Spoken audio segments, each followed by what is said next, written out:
Hello, everyone, and welcome. My name is Sharon Bonney. I am the CEO for the Coalition on Adult Basic Education, and I am delighted to welcome you to our webinar today here on this Friday afternoon. I wanted to welcome you to Understanding the Barriers Surrounding Dropout, Emotional and Psychological Experiences of Non-Completers. This is such a great topic. So I would like to turn this over to Essential Education, who is our sponsor today. Dan Griffith, would you like to share your screen? Absolutely. Let me jump. And while he's pulling that up, I just want to thank Essential Education. We've been partners with them since 2010. So a long-term relationship with them, and they've been a wonderful partner to us in the field. Thanks so much, Sharon. We love being able to work closely with COABE.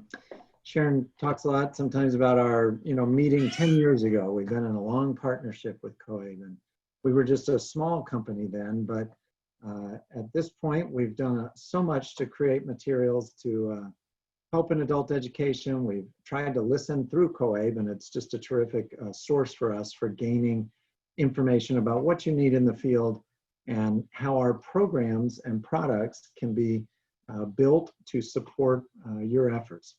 And so it's funny, we get opportunities to sponsor webinars from COABE on a regular basis, and we look at the titles and try to decide, which one is in our wheelhouse. And this is certainly one that we spend a lot of time thinking about, is how we can build our materials to keep people from dropping out, to keep the retention level high for students as they're going through the software and then their experiences with you in the classroom. And so a couple things that we've done of late, the mobile optimization, as you can see on the screen, everything works, whether it's on a cell phone or a tablet or a computer. We've done compliance to 508 or ADA compliance to allow for closed captioning and screen readers for students with disabilities. This is a super important area for us because our company only does adult education, and like the person throwing the starfish back into the ocean, it's important. Every one of those people is really important, and so if we can help them grow and learn and reach their potential, it's something that we truly want to be a part of. Just one other thing to note is that we're so excited about the virtual COABE 2020. Essential Education is, I think, one of the largest sponsors that's not at the super high corporate level, but we'll be in Exhibit Hall B in the virtual hall when you enter in, which will be directly in front of you in the middle of your computer screen. And so we invite you to come and see our booth. We're going to have some awesome drawings and giveaways. I think we have a $500 gift card as one incentive. So we've got some brand new materials that will help you to do your job more effectively. Some free materials that will guide you in developing curriculum and constructing tools that can help your students.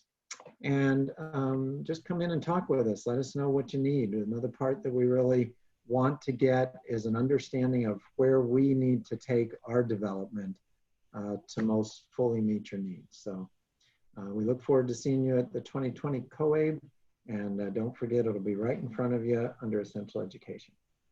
Thank you, Sharon, and thanks to the folks in Hawaii. There's going to be a great presentation. I just want to say also thank you to Essential Education. They're a wonderful sponsor of the conference, and we are just so grateful there as well for the sponsorship. I want to mention as well that they've got a lot of great products, so I encourage you to stop by their booth. They're going to have a great presence there at the conference. They're also going to be speaking at our general session as well. So thank you, Essential Education. Really appreciate it. And so I'm going to just go quickly to the slide on our virtual conference here, because if you have not done so yet and you're registered for the conference, make sure you register to bring your guest for free. So if you're paid for, you can bring a guest for free. We already have just under 3,000 people that are registered. We have up to 4,000 seats available. So just want to encourage you that if you haven't done so, now is the time to go in and make sure that you register your guest. Everybody will be receiving an email about that today, as a matter of fact. We will have everybody that's on this webinar will receive a certificate of participation that will come from Zoom within 24 hours. All the slides and resources are also going to be available in our Adult Educator repository, which is also sponsored by Essential Education. The COABE Journal, right now that's available on Shopify and Amazon. This latest edition is on the workforce literacy. Our next edition will be on racial equity and immigrant integration. So some great topics there. And finally, I want to introduce to you today Dr. Christine Parks. She is our presenter. And I have a bio here that I would like to read. Just give me 1 second here.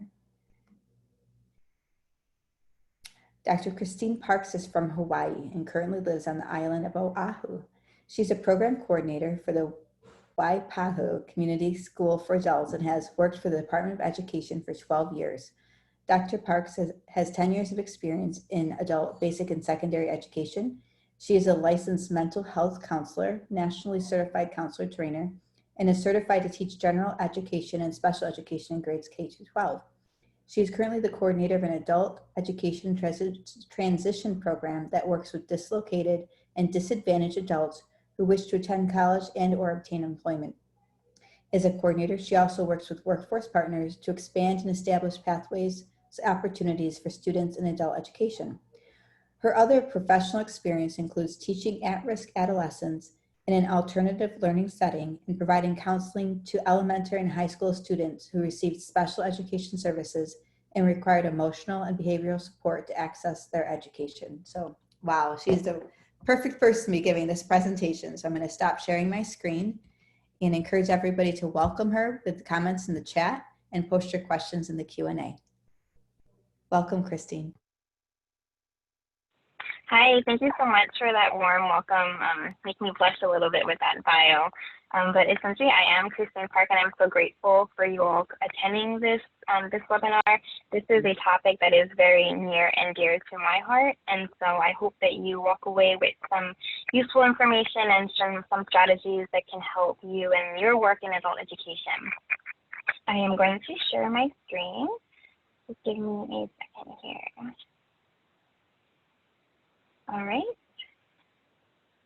and I'm just going to pull up the chat here to make sure I can see that. All right.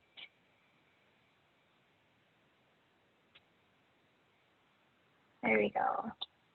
Hi, I'm looking at the chat and I'm seeing that you all are from all different parts of the United States, so welcome.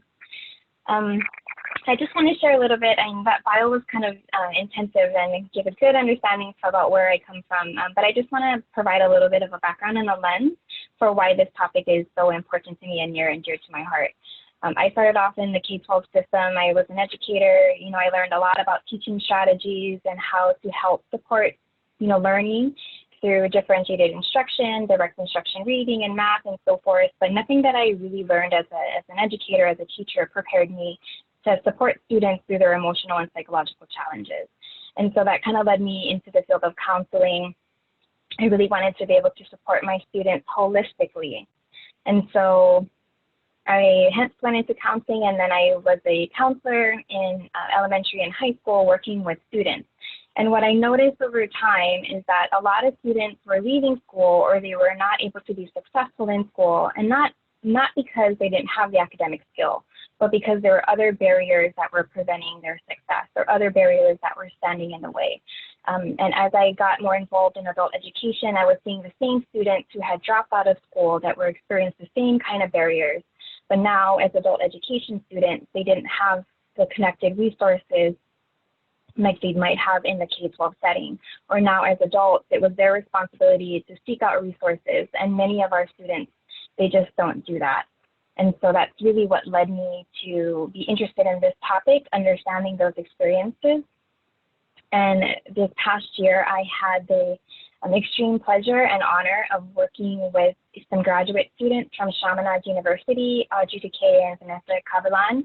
And so they work under me as my student interns, but they have now graduated, so congratulations to them. And they are officially my colleagues. And they're going to be sharing a little bit about their experiences working with our school and our program as well. So I'll let them introduce themselves at this point.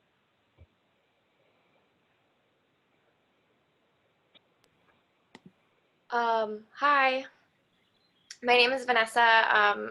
Like Christine said, I interned with her or under her at Waipahu Community School for Adults. helping the students there do career counseling and other kind of counseling. And yeah, I just graduated with my master's, so thank you. Hi everybody, I'm Audrey. Again, I'm a recent graduate at Chaminade with my master's in counseling psychology.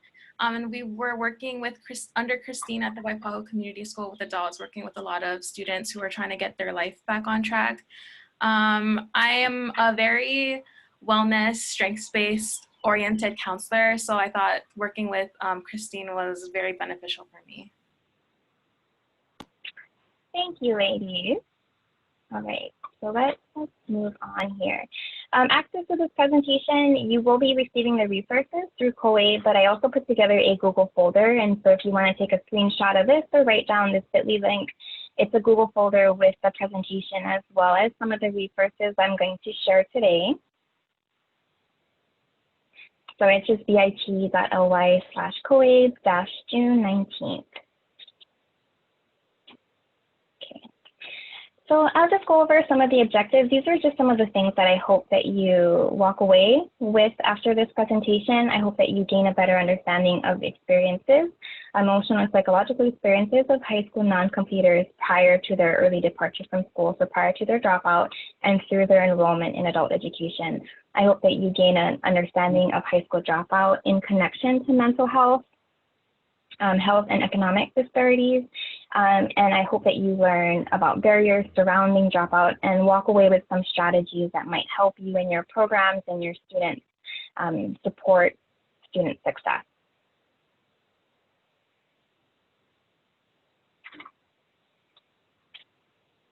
Okay.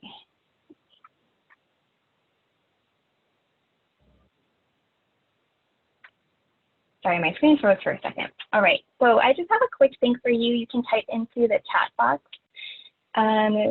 the questions I would like you to just kind of think about and reflect. And so when you think about some challenges a person might face that would make it hard for them to be successful in school, what are some of those challenges that you're thinking? What are some of those challenges that you might see in your schools and your programs? What do you think contributes to high school dropout? What do you think contributes to adult education dropout? Yep. Jody, I'll post the bit.ly at the very end. I see that you put that in the chat. Yep, mental health issues, bullying, self-confidence, learning disabilities, childcare, all of those things, finances, lack of technology, depression, lack of confidence, work schedule, past bad experiences, maybe home experiences, unstable home life, definitely, lack of resources. So all of those things are, spot on in terms of things that might make it hard for a person to be successful in school. Yeah, lots of lack of support, transportation, job schedules. You all are very intuitive, and those are definitely all things that contribute to, or that make it hard for students to be successful in school.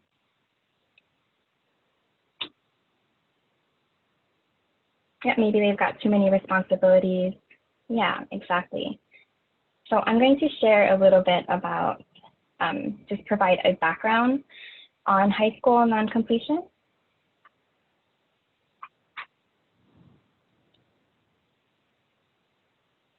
Okay, so here's our background. What we know about high school non-completion is about 25 to 30% of all students, so just all students of all time, do not complete high school. Of course, this is a little different when you look at like event dropout rate or status dropout rate. I'm not going to go too far into that, but our cohort graduation rate is about 84%, and that kind of varies by year, and it also will vary by state. So your state might have different high school completion rates or high school graduation rates. Cohort is for students who start off in 9th grade and complete with their cohort. In Hawaii, we have a pretty low non-completion rate, and so it just kind of varies. It won't vary by county, it'll vary by state. But what we do know about high school dropout is that students are dropping out, they're leaving high school for various reasons. The three main reasons they might leave out is being pushed out, pulled out, or falling out. An example of a student being pushed out of school would be a disciplinary referral. So these are the students that are leaving school because they are getting into trouble, or maybe they're referred to an alternative learning program, or maybe they're expelled. students who are pulled out of school or pulled away from school for various reasons. And so this might mean, this might be for those who have a family member who's elderly or who's ill, that might have a hard, might have a hard time accessing their education, so they're pulled away from school. And this is also for the young females that maybe they get pregnant or a boyfriend gets their girlfriend pregnant, and so now they're pulled away from school because of adult reasons, pulled away from school because they need to take care of other things. Students might also fall out of school because they fall behind. And so these are students who maybe had poor attendance or the work was just too hard for them. And so they just further and further, things just start to pile up, and it becomes the point where they just aren't going to be able to complete school. But regardless of the reason why students might leave school early, we know that non-completers experience hardship prior to them dropping out. So there's something that is things in their life just make it hard for them to be successful. And some of those things include poverty, abuse, addiction, trauma, unsafe home environment, high levels of stress, anxiety, and frustration, negative experiences with school, limited access to counseling. So all of these things make it hard for them to be successful in school.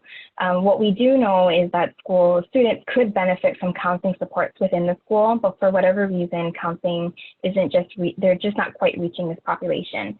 So keep that in mind, because that was one of the interventions and strategies that we found through our school and through our programs, that was a way to support students and to support learning.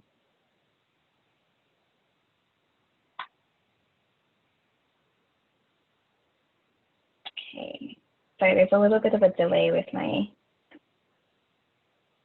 there we go. Okay, so of students who experience an interruption in their enrollment, 30% of these students, so interruption in enrollment meaning they stopped out at one point, or maybe they left, they are early departers from school altogether. About 30% experience abuse, 20% experience house or homelessness or house insecurity. 18% of our non-completers are involved in the juvenile justice system. Among non-completers, 32% report mental health issues, which is interesting because 1/6 of all youth report mental health concerns. So when we've got 1/6 of all youth reporting mental health concerns, but about 1/3 of our non-completers are reporting mental health concerns, it's an indication that our non-completers are struggling with mental health concerns disproportionately. There are more males that drop out than females. However, females with mental health concerns such as anxiety or depression have an increased risk of dropout. So you might see more males in your programs, at least for us, we see a lot more males in our programs, but of the females in the program, they're more at risk for anxiety and depression.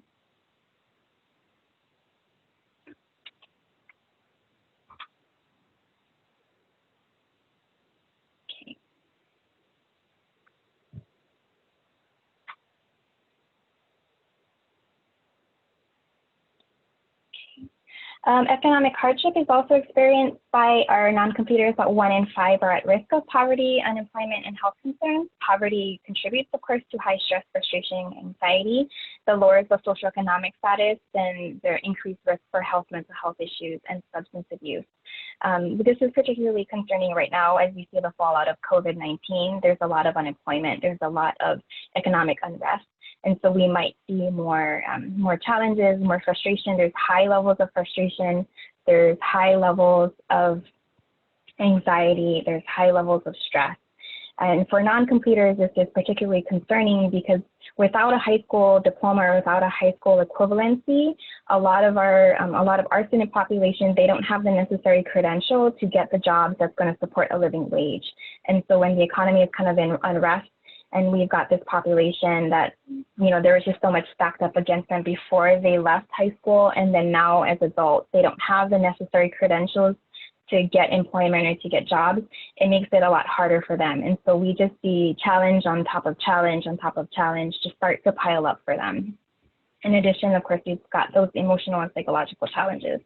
So we know that there's just increased stress, anxiety, and mental health concerns prior to them dropping out. And then when they leave school, these things don't magically go away. It just makes it worse for them, and it just can get harder for them.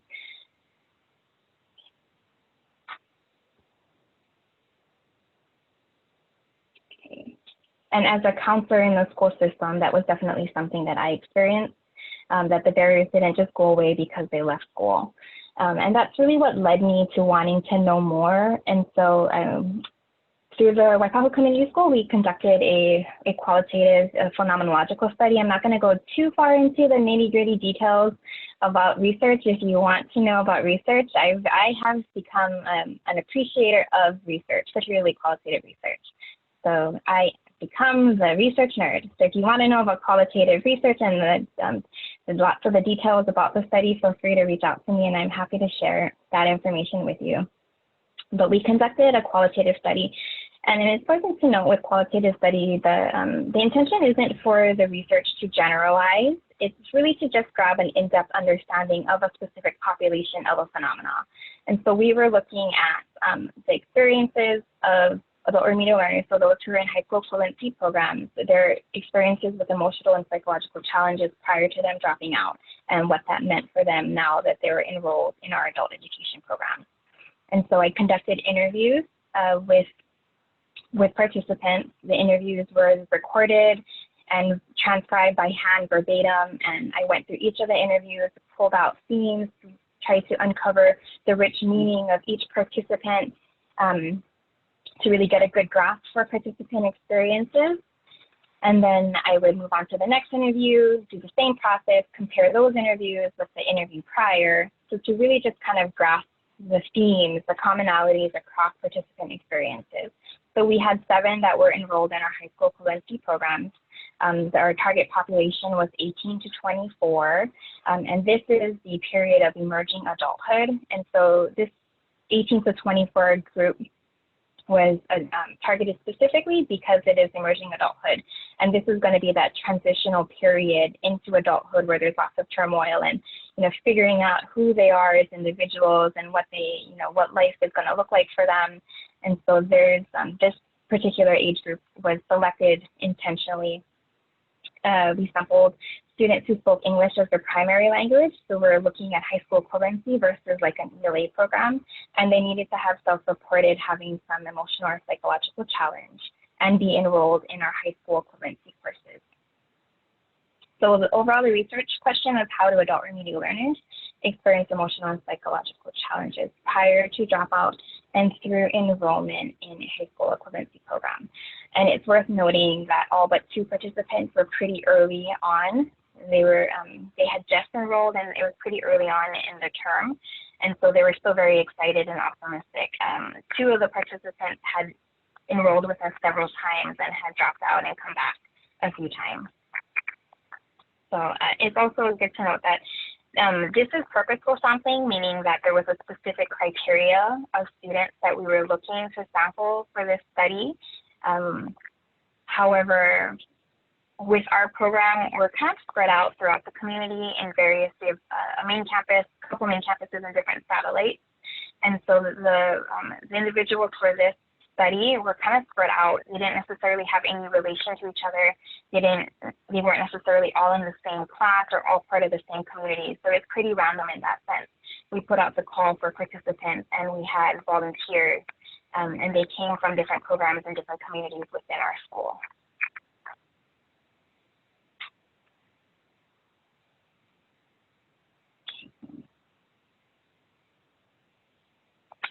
All right. So our demographics for participants, we had 3 females and 4 males. We sought out to get 18 to 24, but participants from 18 to 22. We had 3 18-year-olds, 3 19-year-olds, and then 1 22-year-old. And here's the kind of ethnic background. Of course, within your communities, they look very different. In Hawaii, we're pretty diverse. And so this is actually pretty common in what we see within our communities. We had Hawaiian, Samoan, Asians, the Chinese, Japanese, Vietnamese, Filipino, Caucasian, Portuguese, Puerto Rican. So that was the ethnic background of the participants. And here are the overall results. So after really analyzing the interviews and looking through the transcripts and really digesting that and going in depth to pick out, the themes and what codes was prevalent, what was consistent amongst all of the participants. There were 11 themes that emerged, and then I'm going to go over each one of these themes and then share some of the quotes from the participant interviews.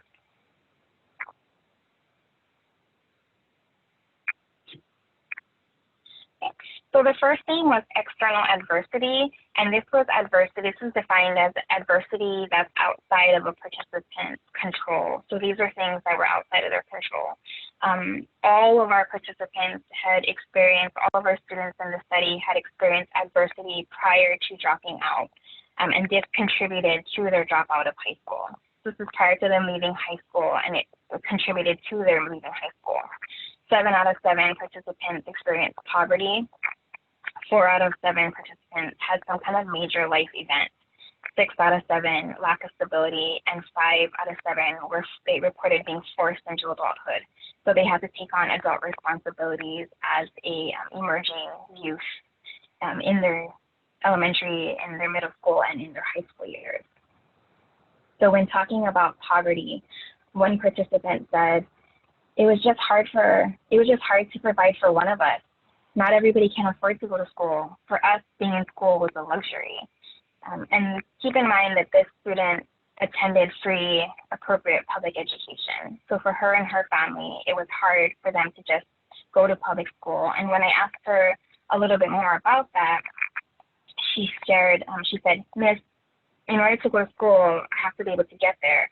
And if you're not on the bus route, it's really hard. In order to go to school, you have to have clothes, you have to look presentable, otherwise the kids are going to make fun of you. You have to have supplies, you have to be able to keep up with technology. And so for her and her family, that was just not something that they could afford. And so it was easier for her to drop out of school than to continue because as a family, they couldn't afford. Other participants talked about their parental drug use that took away from their family's finances. And one participant said that he was living in poverty and that forced him to get a job. And by job, it meant that he was on the hustle. So he was selling drugs or robbing houses, and that's how he was making a living. Major life events started a downward spiral for participants. So for the Student Center program, it was interesting because 2 out of the 7 found out that their father was not their biological father, and they found out when they were older that the father that they were living with and that they called dad was not actually their biological father. 2 out of the 7 had parents who were incarcerated, and 2 out of the 7 had a death of a family member. 5 out of 7 experienced some kind of significant loss of a relationship. And that was pretty striking to me, particularly because even though we had this purposeful criteria for participants, participants were, pretty at random in the sense that they weren't necessarily connected, all part of the same family, all part of the same community. So for a pretty random 2 out of the 7 find out that their father is not their real father, or 2 out of the 7 have a parent that was incarcerated. That was something that really stood out to me as I was doing the research and going through the data. Okay. Participants also talked about being forced into adulthood. And so there was a participant that was kicked out of his foster home, and then he was just kind of on his own, so he had to get a job, find his own place to live. He was couch surfing for a while. Another participant had talked about her parents' drug use. She said, I'm the oldest, so I had to stay back and watch my siblings, so I was barely in school, and that held me back from learning. I would go home, clean the kitchen, then cook, then make sure my siblings showered. It was just so frustrating. I was hardly in school because I was watching my mom. She was on drugs and stuff. She went out. She came home late at night. I just had so much weight on my shoulders. Interpersonal struggles was also prevalent amongst participants. And interpersonal struggles is challenges with others. So 7 out of 7 had social challenges, 7 out of 7 had home life challenges, and 4 out of 7 felt that there wasn't really anybody that they had in their social network that they could count on, that there was a lack of support for them. So home life challenges included like conflict with the parent, an unstable home life, violence and aggression in the home, physical, emotional abuse, communication problems. When talking about her mother, one participant said, she abused me my whole life. She told me that if I were to tell that my mom hit me, they would take me. CPS would take me away, lock me up, and not feed me. my mom tried to drop me off at the police station so many times, like on the side of the road. She didn't even want me. There was no love from her. Another participant said, I didn't feel like my parents loved me, not the way they show love to my siblings. Participants also talked about feeling alone. They said I didn't really have anybody. I was on my own. I don't really feel supported in anything that I do. I feel like it's just generally up to me. And then some of the social challenges, participants talked about bullying. So that was one of the things that you mentioned in the question earlier. And our participants did experience bullying. One said, in school, I was the nerdy type. People would always pick on me. I was the smallest in class, and people always pick on the smallest.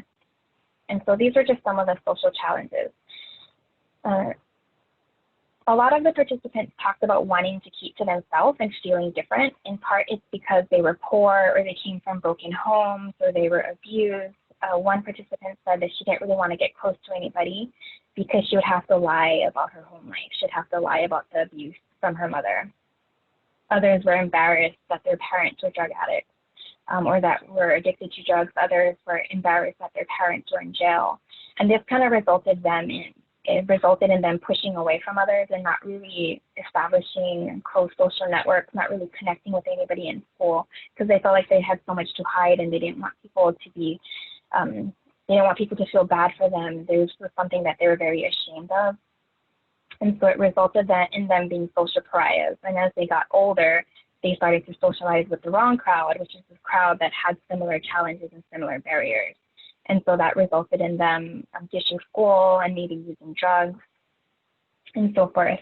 But what's interesting to me about these interpersonal struggles is what we learn about adult learning theory is that social component, developing a community of learners, social learning theory, learning through social interaction, that's fine and great.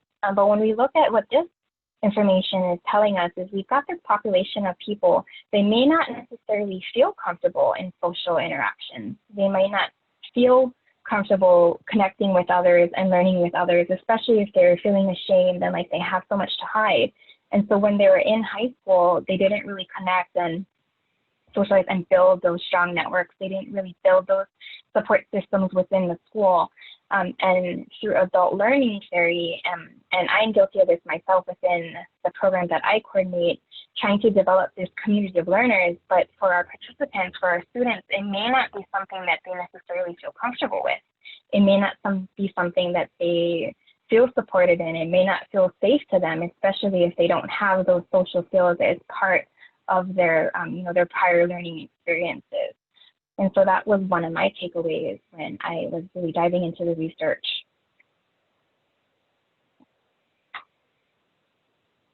Okay. All right.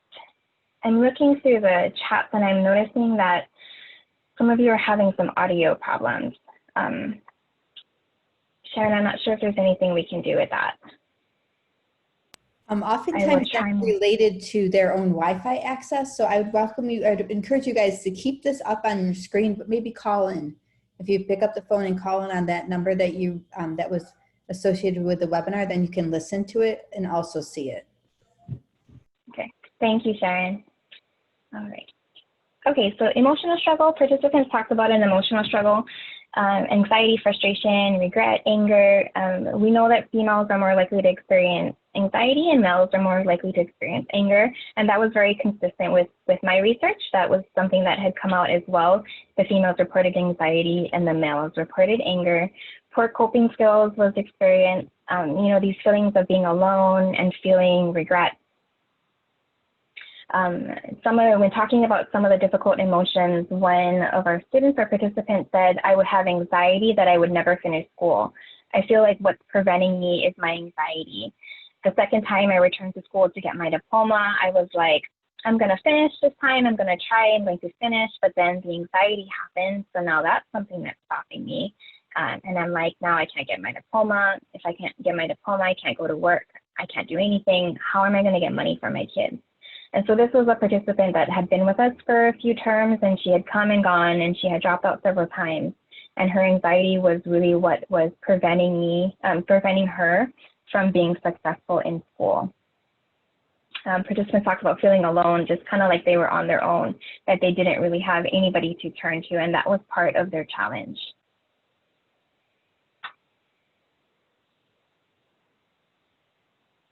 psychological struggle participants experienced challenges related to their thoughts and attitudes. So prior to dropping out and through enrollment in adult education, what we know is that non-completers are more likely to experience a struggle with self-efficacy, self-confidence, and self-concept. So there was a negative mindset shift at some point where they just kind of gave up on themselves and gave up on going to school. There was a fall from grace. They experienced difficult thoughts, low self-efficacy, felt like there was no option. One participant said, once my sophomore year came around, that's when I started to get into trouble, and that's when things started to change. I just roamed around hanging out with people who didn't go to school. I was just so depressed, I just stopped caring. I didn't care about anything. I hung out with the kids that skipped class because I would skip class, and then they started to smoke marijuana, so I got more into that.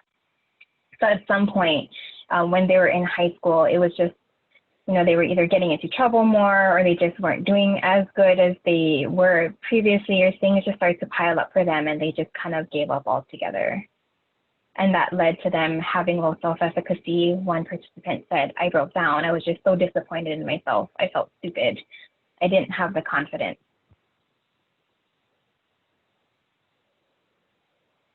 Participants also engaged in some kind of maladaptive behavior. So this was a common theme amongst our participants. And we see this with students in our school also. There's some kind of trouble with the law, their family, their friends. Some of them have a history of drug use for coping skills. And what's interesting with the drug use is that it's prevalent amongst high school non-completers. So when they're in high school, drug use is a cause of their school decline, but it's also a result of their school decline. And so they might start using at first as a coping skill to just kind of deal with things, or maybe they start hanging out with different social groups, so they start using drugs. But then that leads them to fall behind in school. And then the more they fall behind in school, then the worse they feel about themselves, or the more defeated they feel. And so they might start using more. And so that's a cycle. And so drug use was something that the research shows is common amongst non-completers, and it also was consistent with our study as well.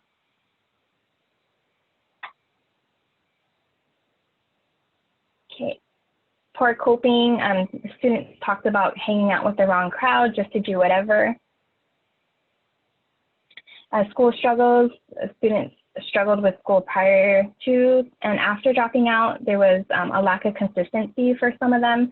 And we see this with our students at least, so we have a very transient population. They kind of come and go, and in part it's because of their housing situation or their financial situation, where they need to, their parents or their families need to switch jobs a lot, or maybe they have housing insecurity, but that lack of consistency makes it hard for them to put down roots. And so when they are not able to put down roots, they're not able to connect with resources and support systems consistently. And that was something that we saw with the participants in the study, and we see that regularly within our students. One of our participants had attended 5 high schools by the time he got to his senior year. Another one had attended 3 high schools in his senior year. And so with that, you can imagine how hard it would be to connect to teachers, to connect to a counselor, to have a good social support system. That lack of consistency made it hard for our students. And even in adult education, that lack of consistency makes it hard for them to be successful. They also talked about having a poor school attitude. I didn't really want to bother going back to school. One participant said that he was already failing, so he felt like there was no point. But overall, once the students got into our high school equivalency classes and into our high school equivalency programs with adult ed, it was definitely seen as something that was positive. It was a point of hope and optimism for them. They were excited, they were ready and motivated to break the cycle. One participant said that he said it's a way out, because if you get your diploma, that won't give you things you need to be successful later. One participant said, my father didn't graduate from high school, so I want to be able to graduate and do it differently. A lot of the adults in my family didn't finish high school. They gave up a long time ago, so it'll be like I achieved something. If I get a diploma, I can go to college. And if I can go to college, that means I can get a better job, and then I don't have to live in poverty. So there was a lot of hope and optimism for these high school non-completers when they enrolled in our program. For them, just getting to the door to register was a huge success for them. They had already overcome so much that by the time they got into our programs, it was a point of a lot of excitement and hope and optimism. But keep in mind that these participants were surveyed kind of early on. For most of them, they were surveyed kind of early on in the program. So there was still a lot of excitement surrounding them being enrolled in our classes. But overall, it's definitely something that was seen as positive.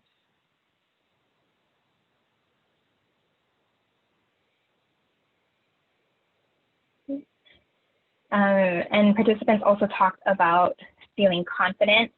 They had some external protective factors, family, close partners, friends, maybe not a lot within their social network, but there was like 1 or 2 family members or friends that they felt really connected with. And so they did have some sort of positive support. And then a lot of them had positive experiences in school prior. So none of the participants said, I always hated school. I was never good at school.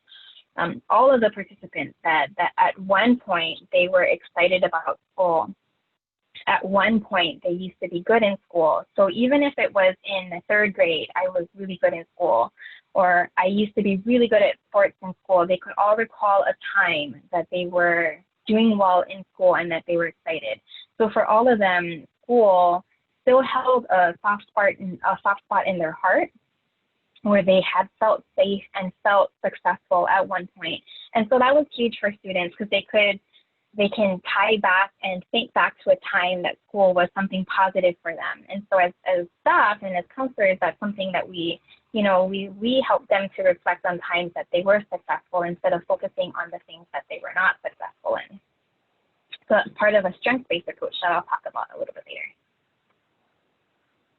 Okay, so other than external factors, participants also had internal protective factors, and these are resiliency. So our students are absolutely positively resilient. I'm sure you see this in your programs.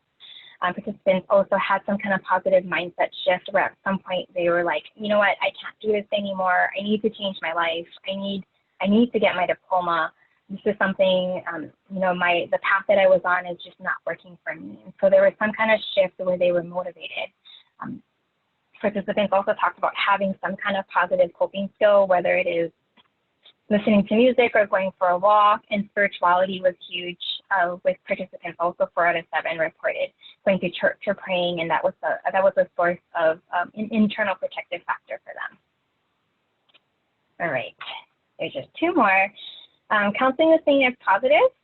So all participants felt that counseling is something that could support them in their school endeavors. It could help them prior to them dropping out, and it would help them while they're in adult education. But interestingly, more than half of the participants didn't utilize counseling. Only 3 of the 7 reported actually seeing a counselor at some point.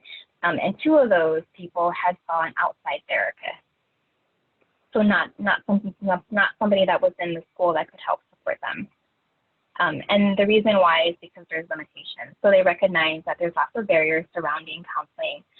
For one, they said that the counselors just have so many students, so they feel like the counselors could have reached out to them, and they hoped and they wish that they did. So essentially, we took this information, and counseling is, if you haven't already guessed, is one of the interventions, one of the things that we implemented as a school, and it's something that was implemented in the program that I coordinate. And it was specifically implemented because of ACEs. I think in the comments somebody had mentioned the ACEs assessment, and that's exactly, you're reading my mind. Tessa, you're definitely reading my mind. So adverse childhood experience are traumatic experiences that occur between the ages of 0 and 17. So as the ACE score increases, the more types of ACEs, the ACE score increases with the more types of ACEs that one might experience. So under abuse, there's physical, emotional, and sexual. Neglect, there's physical and emotional, household dysfunction, mental illness, incarcerated relative, if the mother was treated violently, substance abuse, divorce. So all of these things are considered adverse childhood experiences, and they're commonly associated with greater risk for anxiety, depression, suicide, heart disease, alcohol and drug use, and you name it. But if you could guess, a lot of our students have high ACE scores because they've experienced these kinds of adverse childhood experiences. And these are things that are going to impact their success for their lifetime. So what are some of the implications then for us within adult education, given all of this information. Some of the implications. Well, we know that high school non-completers experiences challenges prior to them leaving school. These challenges don't just magically go away because they drop out. In fact, the barriers will persist in through enrollment with adult education as non-completers transition into adulthood. Their lack of having the credential makes it even harder for them. And enrolling in high school equivalency classes is often seen as the way out for them. It's a way for them to get a job, to have a future. But despite their motivation and interest, we're still seeing poor retention, at least here in Hawaii and within our programs. And maybe that's something that you all are seeing in your programs also. But our populations, they tend to be very transient. They might only enroll with us for a term and we don't see them again. And so it's a matter of how can we capture them and really support them when we have them.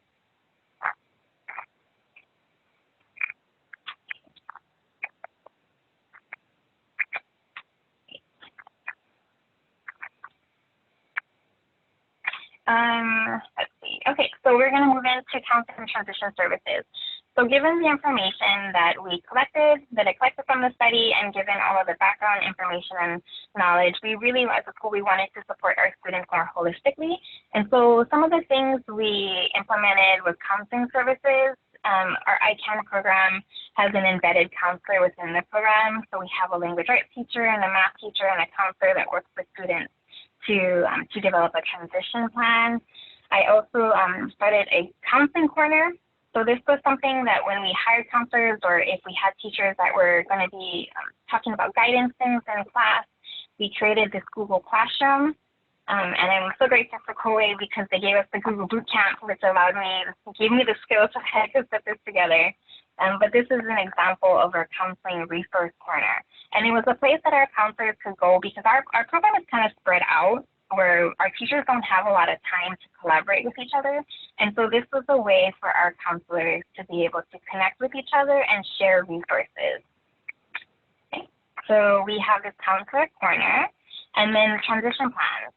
So our transition plans were developed to help keep our students motivated, to help keep them goal focused.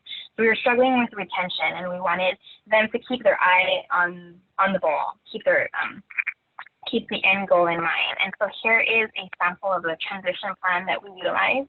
And if you notice here, the first thing we're talking about is strengths. So what are some of the strengths that our students come to our programs with? What are some of those strengths? How can we leverage those strengths to catapult them into success? And then looking at some of those areas of improvement, their test scores here. For goals, we have them set long-term goals and short-term objectives. And it looks like you may not be able to see this, Google. Okay, well, the transition plan is, it will be in the resource folder, the Google resource folder that you all are connected to. So if you can't see the transition plan, it's in the folder. So you can have access to that. I'll share the bit.ly link again at the end.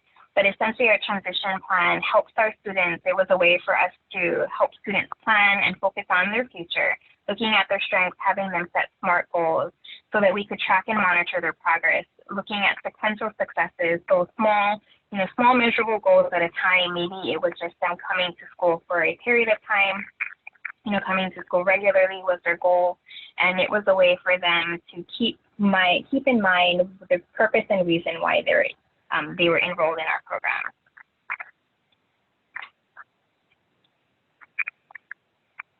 And the other thing that we implemented that was really kind of at the heart of the services we were trying to provide is counseling and support services.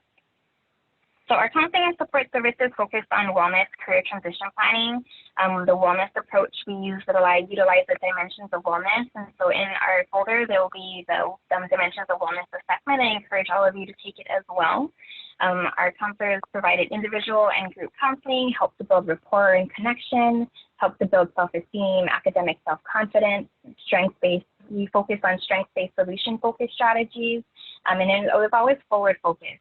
So part of the narrative of our non-completers is that they were not successful in the past, and that was something that it was part of their narrative. Oh, I'm just a dropout. Oh, I didn't graduate from high school. And so with our counseling services, we really wanted to focus on the things that they were capable of. So focusing on capacity versus incapacity to really build their self-confidence.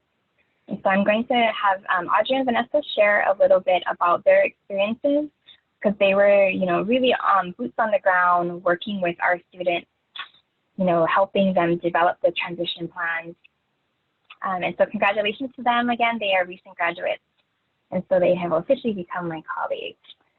So I will let Audrey and Vanessa share a little bit, and I'm going to type in the chat box the bit.ly link so you have access to the presentation and the PowerPoint and the resources. Okay. Hi. Thanks for having us.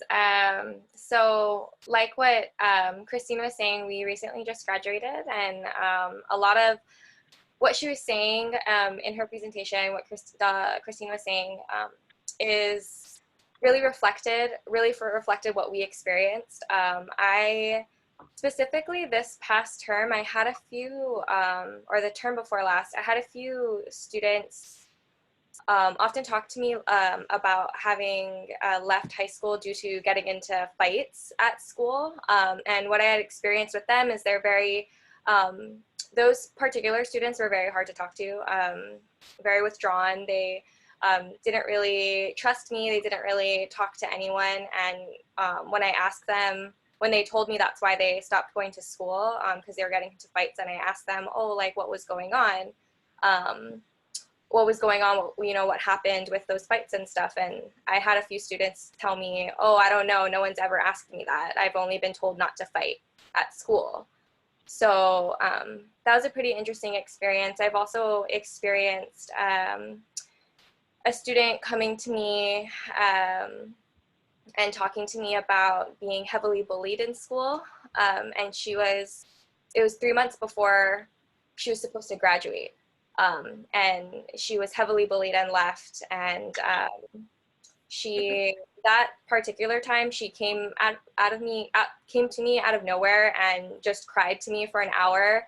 And just that interaction alone, talking, I barely talked. It was just me listening and her telling her story. And from what she told me, she said she felt a lot better and then decided to stay with our adult ed program. So my experience specifically, the transition plans I think really help, and the fact that Audrey and I were there to just listen to students. A lot of students were really happy to just have someone to listen to them while they're trying to go further into their life. So good experiences. Yeah, it was definitely an interesting experience working with this population. I went into the internship thinking that it would be hard to get them to open up about their personal issues in counseling. But the majority of students that I've worked with have never had counseling services before, even though like Christine was saying earlier, that they've been through abuse while they were going to high school, or they were experiencing early pregnancy, or they had a lot of instability in the home. And they were told that me and Vanessa are there for we're available for interpersonal issues, but we're mainly advertised as career and transition counselors. But then I quickly realized that you can't really go into a counseling session hoping to discuss only career, because a lot of the personal topics start to come in. And their relationship issues, the self-esteem issues come in.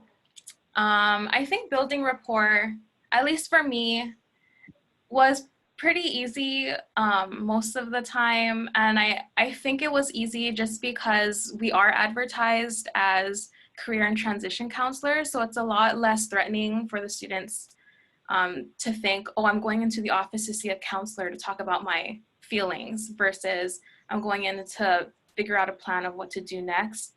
So it is a lot less anxiety provoking. And I usually don't have an agenda when they come in, besides to come up with a transition plan. And, as you work through the transition plan, everything comes very naturally. let me see. I've had a few students who I've had come into the office to work on a transition plan with me, and a minute into sitting into the chair, they're like talking about how their mom has cancer and the bullying that they face, a lot of trauma that they were facing when they were in high school. And I totally didn't provoke that conversation. I think when they come into the office and you hold the space for them as counselors to, you know, make the session what they want it to be, that stuff will start to come out. I think the hardest thing with being a counselor with this population is getting them to come to the office in the first place.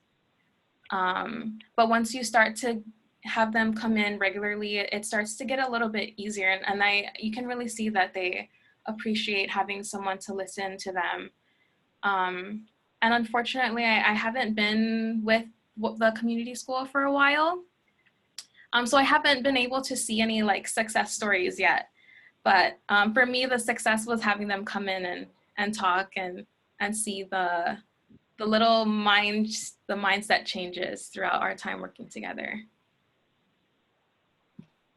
And then I'd like to add, I saw that Lynn asked if the counselors are different than the teachers in the program. Yeah, so we came in different, and we had, I saw Kim's comment too. We had rapport with the teachers too. So the teachers who were there longer too, we're there to talk to them as well, and kind of ask about students who have been there for a while and kind of get an idea of, you know, how they learn in the class and, you know, how often they show up and things like that. So building rapport with the teachers were really, was really key to kind of understand where the kids are coming from and which ones may need more help than others, because the teachers are kind of with them face to face. So yeah, so it's been an experience, and like Audrey said, I think the toughest part about it was just trying to build rapport with them and get them to talk and you know just kind of share their feelings with us. So but overall, good experiences. Yeah. Thank you, ladies. So overall, counseling was an intervention that we utilized, and being able to partner with our local graduate programs who had counseling programs to set ourselves up as an internship site was very instrumental. Because not only were we able to bring on fresh eyes and fresh ideas, but we were also able to, it was also a point of advocacy for us, because Audrey and Vanessa would go back to their classes and share about their site and then educate their classmates on adult education and the barriers that our students face. And so it was creating community awareness and advocacy through them and their work also. I just wanted to briefly share that we did poll our students to find out their feedback, to look to see, what their thoughts were, and overall it was very positive. Our lowest score was that counselor helped me to get a job or enroll in college, but that was primarily because our participants, our students are not really at the stage to get a job or enroll in college yet. So there's some of the feedback. I'm going to answer some of the questions that we have. I realize that we are running out of time. I'm going to go through some of the questions in the Q&A. As I scroll through some of these feedback responses, you can kind of just read. So these are some of the things our students had shared about the counseling experiences they had, but overall it was just very positive. So we in Hawaii receive federal funding and state funding.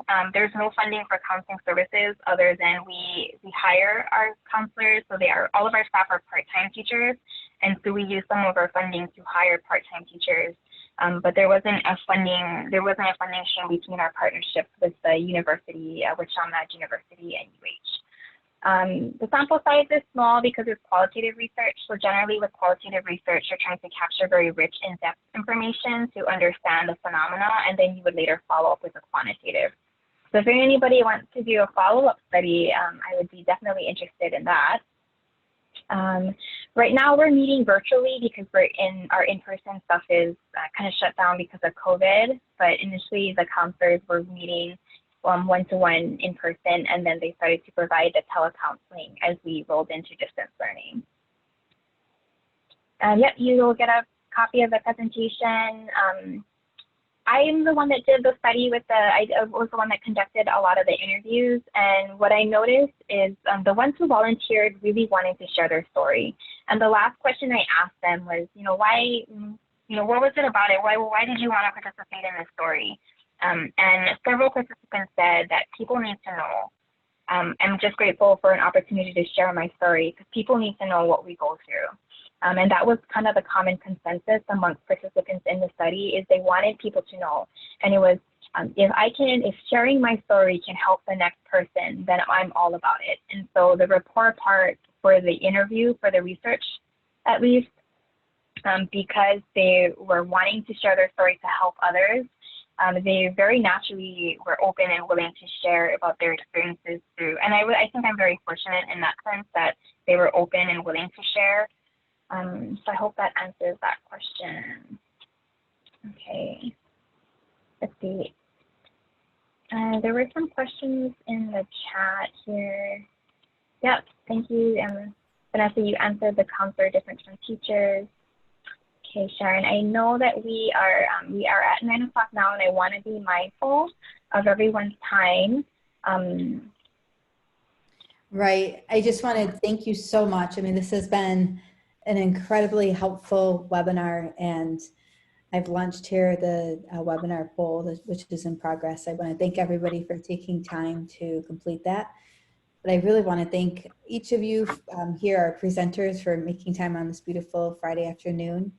I'd also like to thank everybody who has joined us for this webinar. So Dr. Christine Park, I know you and I will be in touch after this, and we will do our best to field through all of the chat and see if there's questions that need a response. But thank you, everybody. We appreciate it, and we wish you all the very best. We hope to see you at the national conference in a couple weeks now. Thank you. Christine and Vanessa and Audrey, do you have anything you'd like to say before we go? Yeah, I just want to thank you all for attending this. I know there's lots of information, and I could definitely go on for days about it. So I put up my contact information. It's there, my work phone number, my email. If there's any other resources that you want, then feel free to send me an email. I just have a little quick survey for me so that we can better disseminate this kinds of information. So there's a survey there if you're interested. But feel free to reach out. I'm more than open to talking to any of you about the information that we shared today about the study, about the counseling support systems, and how we set up the partnerships with our local graduate schools. Thank you so much for coming. Wonderful. Thank you, everybody. We'll see you on the next webinar and see you at the national conference. Bye now.